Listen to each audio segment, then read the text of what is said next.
The financial aid forms didn't even make it to the desk. My father crumpled them into a ball before I could finish my sentence, tossing them into the trash can with the casual flick of a wrist usually reserved for junk mail. He didn't look angry. He looked bored. He leaned back in his leather chair, the leather creaking in the silence of his home office, and delivered the sentence that would define the rest of my life. "You are dead capital, Fiona." He said it calmly like he was reading a quarterly report. "An asset with no yield." I just looked at him. I didn't scream. I didn't cry. I just watched as he pulled a checkbook from his drawer, uncapped his fountain pen and signed a check for $5,000.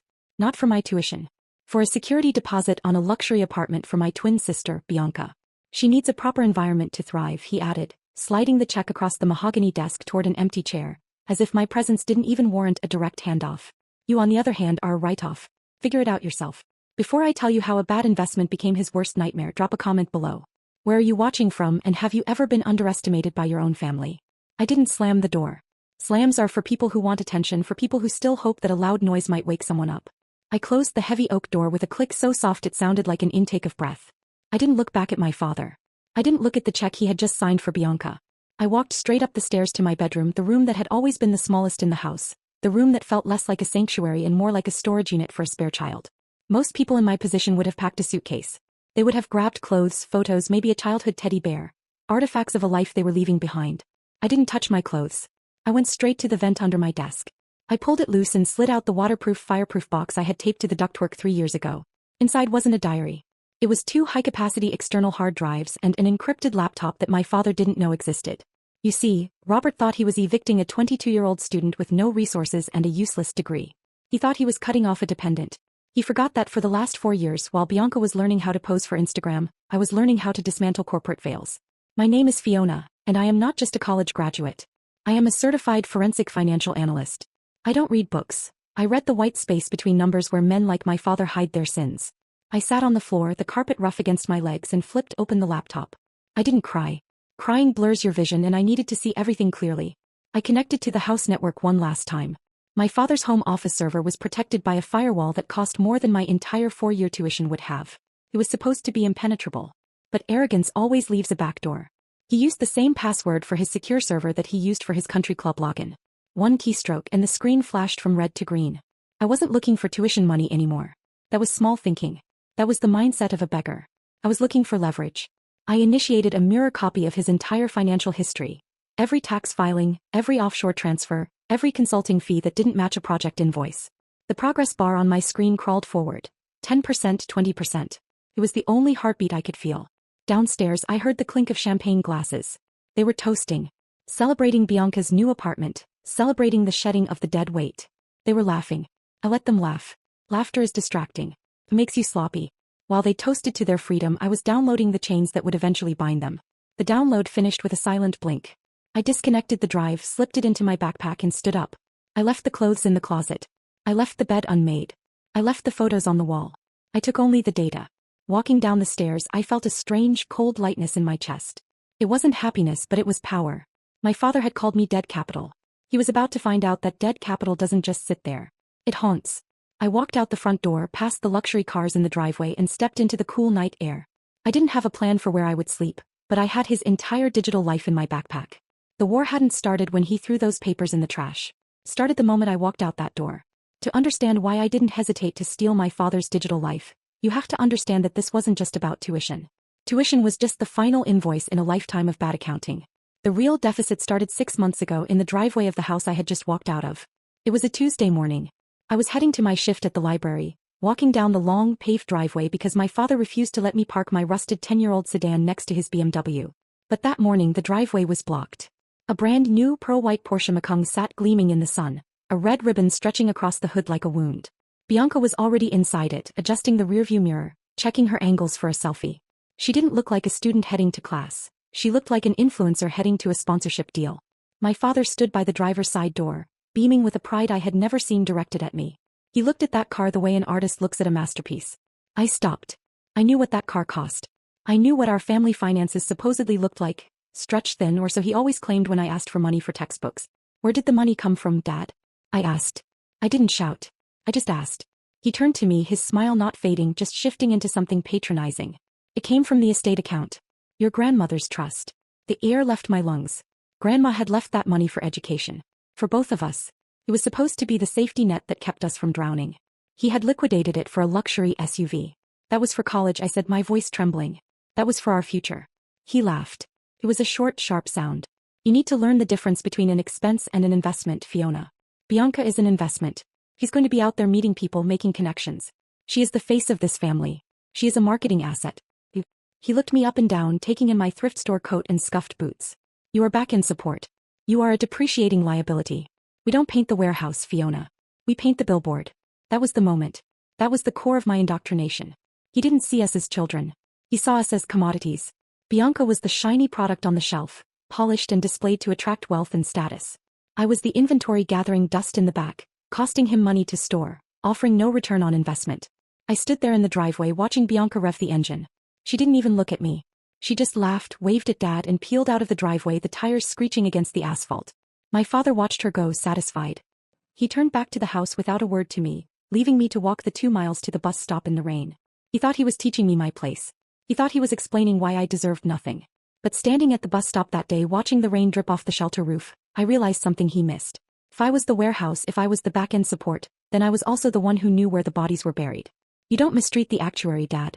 You don't insult the person who counts the beans when you're skimming off the top. Back in the present, the night air was biting. I adjusted the backpack on my shoulders. It was heavy with the weight of his secrets. He had spent years treating me like a liability, like a line item to be minimized. He forgot that liabilities can become debts. And debts eventually come due. I walked to the curb and hailed a taxi. I wasn't going to a bus stop tonight. I had work to do. The invitation wasn't a request. It was a summons. Family dinner. 7 p.m. Don't be late if you want your personal effects. I arrived at 6:59.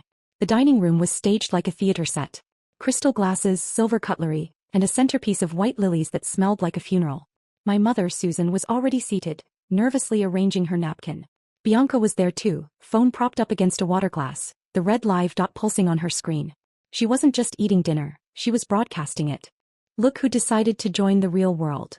Bianca chirped to her followers, angling the camera to catch my entrance. The exile returns. My father sat at the head of the table. He didn't stand. He gestured to the plate in front of me, a meager portion of dried chicken and steamed vegetables, noticeably smaller than everyone else's. He said, "We're doing this for you, Fiona. Someday you'll thank us for the tough love. Cutting you off is the only way to build your character. It's a favor, really," my mother added, pouring herself a generous glass of wine. "We're teaching you resilience. Bianca needs our support because she has a public image to maintain. Well, you need to learn how to survive in the shadows." I picked up my fork, my face impassive. "Thank you for the lesson," I said. My voice was flat, devoid of the gratitude they wanted or the anger they expected. Bianca giggled, checking her view count. "She's so ungrateful, guys. Can you believe it?" Robert cleared his throat. He reached under the table and produced a thick manila envelope. He slid it across the tablecloth, stopping it just short of my plate. "Since you're officially independent," he said, his tone casual, "we need to clean up some administrative loose ends. Your grandmother opened a small custodial account for you when you were born. A few $100s. I need to close it out to stop the maintenance fees. Sign the waiver transferring the balance to the family trust, and we'll call it even for your room and board." A custodial account. Yiddy. I opened the folder. It wasn't a few $100s. I knew from my silent audit that the balance was over $400,000. Money he had been funneling there for years to hide it from the IRS, disguising it as gifts to his child. He thought I wouldn't read it. He thought I would just sign to get out of there. I picked up the pen. I scanned the document.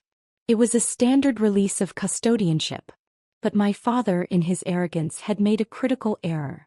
To make the transfer look legitimate to his own auditors, he had listed the original source of funds on Schedule B to justify the balance. There it was in black and white. Source: Consulting Revenue Omega Partners. He wasn't asking me to sign a waiver. He was asking me to sign a confession. He was documenting that the money in my name came directly from the shell company he used for kickbacks. If I signed this, I wasn't just giving him permission to move the money. I was creating a physical chain of custody linking him to embezzlement. "Is there a problem?" he asked, his eyes narrowing. "No problem," I said. "Just admiring your record keeping." I signed my name with a flourish. I pushed the document back to him. He snatched it up, a triumphant smirk twisting his lips. He thought he had just secured his retirement fund. He didn't realize he had just handed me the murder weapon. Good, he said, tucking the evidence into his jacket pocket. Now finish your vegetables. You can't afford to waste food anymore. I took a bite of the dry chicken. Tasted like victory. The building that housed Vance and Associates was a glass monolith that seemed to slice the sky open. It was the antithesis of my father's cramped, mahogany-paneled world. This was where the sharks swam. And Professor Vance was the biggest shark of them all.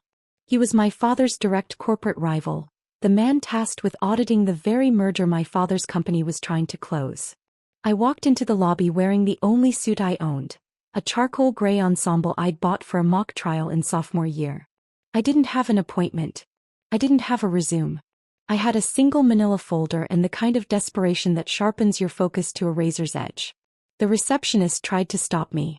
Professor Vance is in meetings all day. You can leave your card. I don't have a card, I said, placing the folder on the marble desk. But tell him this file contains the reason his audit of Omega Partners is about to fail. 3 minutes later, I was sitting in a corner office that smelled of espresso and power. Professor Vance stood by the window, flipping through the pages I had printed from my father's server. He stopped on page 4. His eyebrows rose. This is a discrepancy in the vendor payout schedule, he said, not looking up. A rounding error. It's not a rounding error, I said. It's a pattern. Look at the timestamps. Every transaction ends in 03. That's not a vendor code. That's a routing number for a shell account. He looked up then. He looked at me the way a jeweler looks at a rough diamond, assessing the cut, the clarity, the potential value. Who are you? I'm the person who knows where the rest of the zeros are, I replied. And I'm looking for a job. He closed the folder. You start Monday. Junior analyst. Don't make me regret this. He didn't regret it. I spent the next 3 months living in that office. I was the first one in, the last one out. I devoured data. I traced shell companies through 3 different tax havens. I built a map of corruption so detailed it could have hung in a gallery. But the real target was always the UTMA. 2 days before graduation, late at night, I finally had the access I needed. I logged into the secure banking portal using the credentials I'd scraped from my father's server months ago.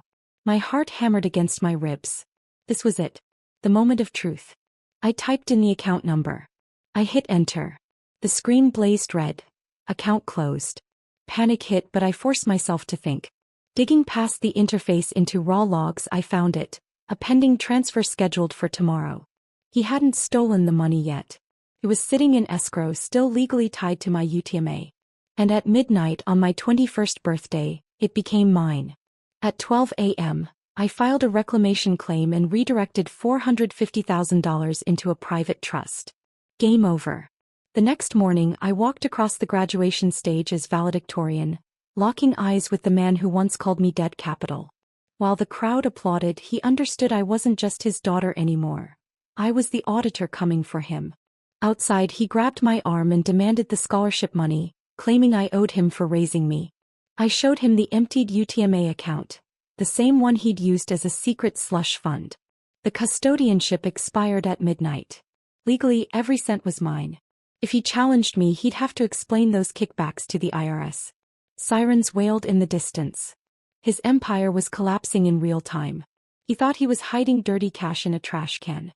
He never noticed the trash can could fight back.